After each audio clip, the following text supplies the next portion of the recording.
As gardeners, we plant so many things in containers, so why not put small fruits in containers? I'm with Sara at Portland Nursery on Stark Street, and Sara, you're going to give us a lot of basics just about how to plant in containers. Yes, we're seeing such a trend with people wanting to grow fruits in smaller spaces, and this is a great way to do it. So some basic rules for containers is that they're going to dry out a little faster than when it's in the ground, and you're not going to want to over fertilize because all that fertilizer is in there in the pot.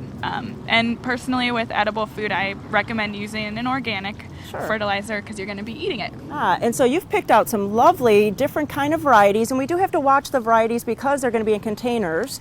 Yeah, you want to make sure you get one that is going to be good in a container. It's going to stay a little bit smaller, and a lot of times it might even advertise that it's good in containers. All right, well, I'm going to talk to Ken and see how he has this take on it. So you've picked out these plants. So what about these blueberries here?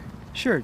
One of my favorite is the Sunshine Blue, which is a mostly evergreen southern high bush type. The beautiful winter color, the pinks, the purples, the reds. It's pretty. It will drop its leaves very quickly, right at flowering time. Then it will re-leaf.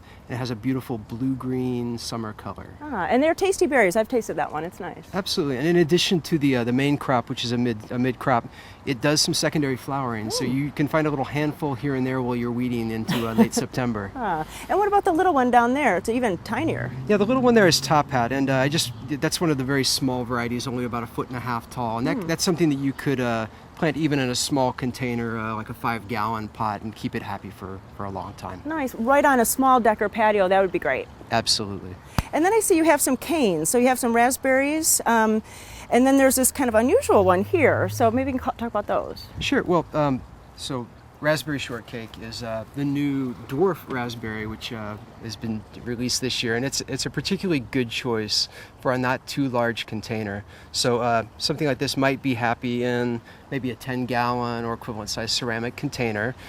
It is a June-bearing single cropping type, so you'll have new replacement canes coming up at the bottom, and you want to keep those because when the flowering has happened and you've harvested your fruit, those particular canes come out, and the new canes are the ones that are going to be there for next year. So it's the same rules that with the regular cane berries. Absolutely. That's nice to know. You can grow the traditional raspberries in a container. You want a bigger container so that you don't have to feed and water all the time.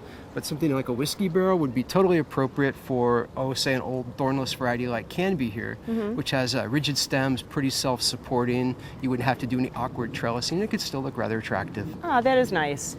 And then what about strawberries? I see you have kind of an unusual strawberry tower here. It's a little bit different from the one we've always seen. The classic strawberry pot, sure. You could do a single plant in a very small pot. You can do hanging baskets. The variety Fort Laramie that I brought down here is rather like TriStar. It's a long-bearing variety that also happens to make some long the runners? Runners, yeah. And so it would drape nicely, and you could get a nice kind of a curtain of lovely, lovely sweet fruit. That'd be pretty. Yeah, and then maybe for the tower where you don't want the effect, something like Albion, which doesn't do as many runners, might be a little bit tidier. And in this grouping here, there's more than one plant, so you want to kind of gently tease them apart that's in these containers. Yeah, absolutely. These have 12 crowns, which would be exactly what it takes to fill this tower.